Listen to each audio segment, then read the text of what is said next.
हरे कृष्णा। कार्तिक मास की पौराणिक कथा। कार्तिक का महीना प्रारंभ हो चुका है।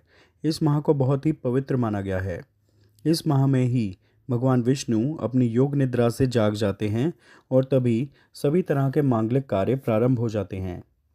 इसी कार्तिक मास में दीपावली का महापर्व आता है। पुराणों में कार्तिक मास की महिमा का वर्णन मिलता है।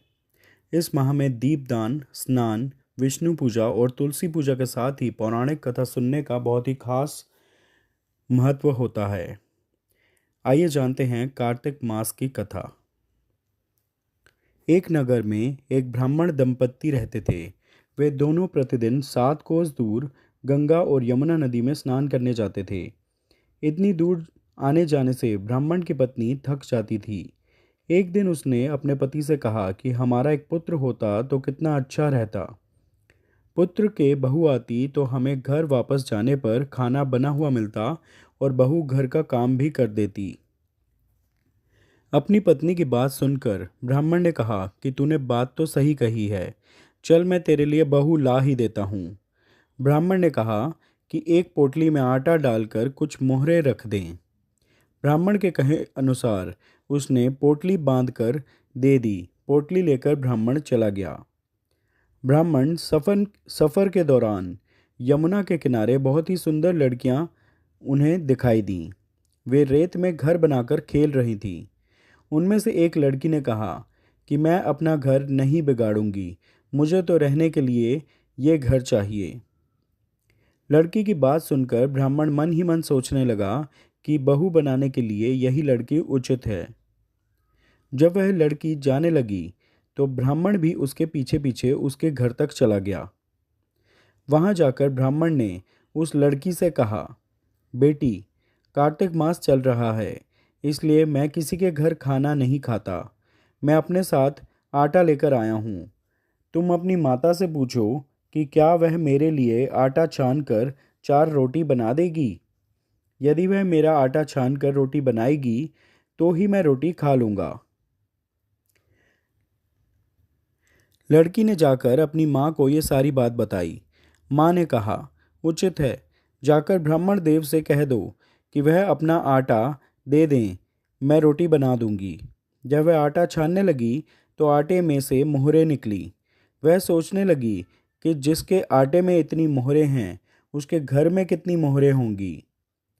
जब ब्राह्मण खाना खाने बैठा तो लड़की की माँ ने उस ब्राह्मण से पूछा, क्या आपका कोई लड़का है और क्या आप उस लड़की की सगाई करने जा रहे हो। यह सुनकर ब्राह्मण ने कहा कि मेरा लड़का तो काशी में पढ़ने गया हुआ है, लेकिन यदि तुम कहो तो खांड कटोरे से विवाह करके तेरी बेटी को अपने साथ ले जाऊं। लड़की की माँ ने कहा, ठीक है ब्राह्मण देव।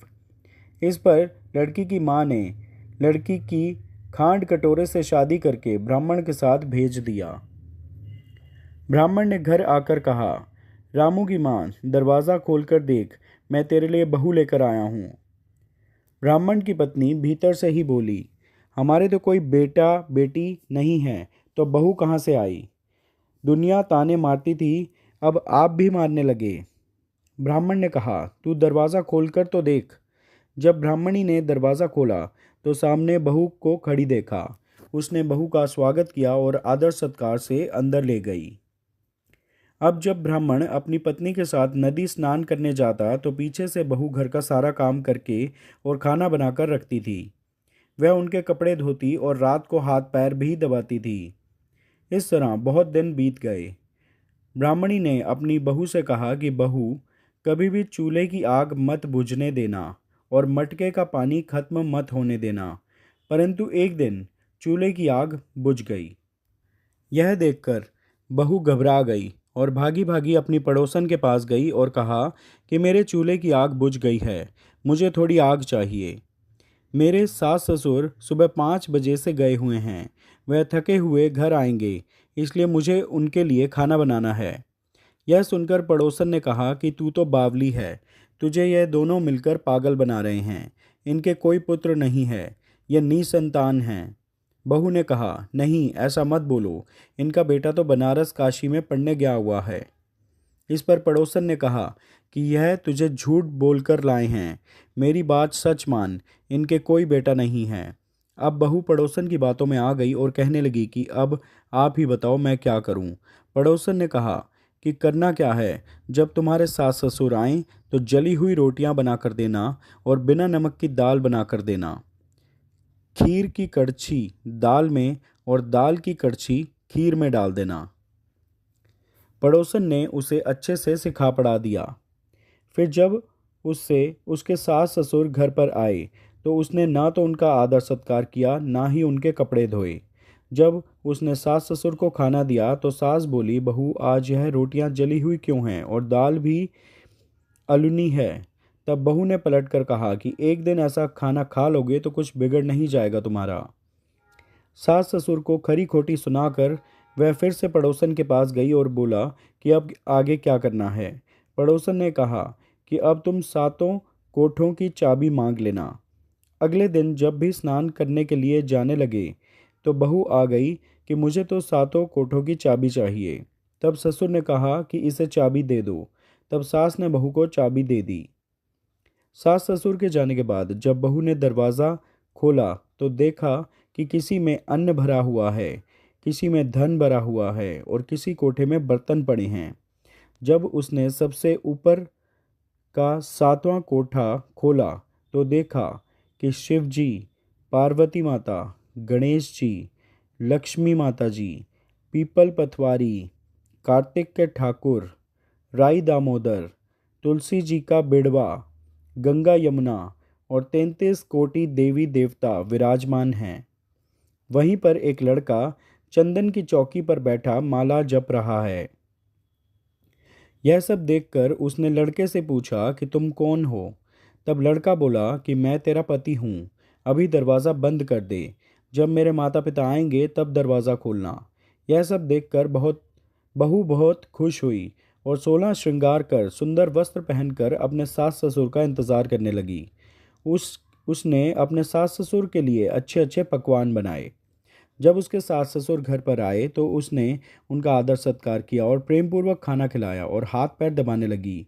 पैर दबाते दबाते बहू ने कहा कि माँ, आप इतनी दूर गंगा यमुना स्नान करने के लिए जाती हो तो आप थक जाती हो, इसलिए आप घर पर ही स्नान क्यों नहीं करती हो। यह सुनकर सास कहने लगी कि बेटी, गंगा यमुना घर पर तो नहीं बहती है। तब उसने कहा कि हाँ माँ जी, बहती हैं, चलो मैं आपको दिखाती हूँ।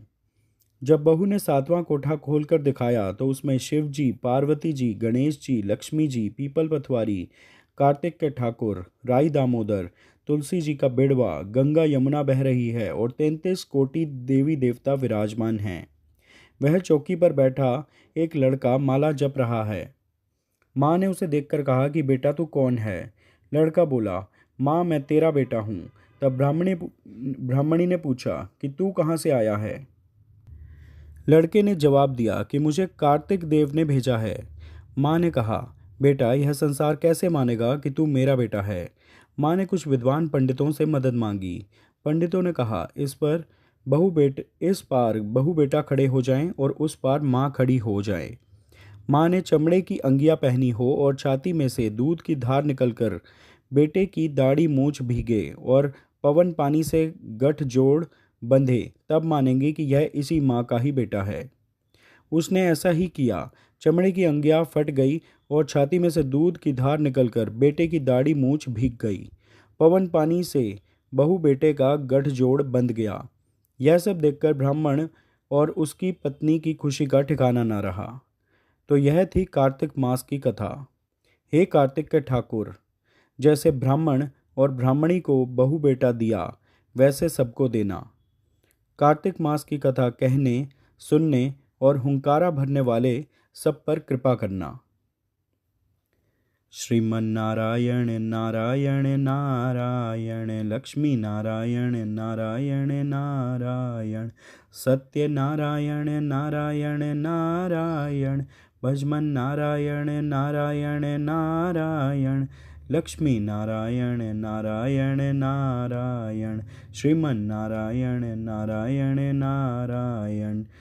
हरे नारायण नारायण नारायण, श्रीमन्नारायण नारायण नारायण, लक्ष्मी नारायण नारायण नारायण, सत्य नारायण नारायण नारायण।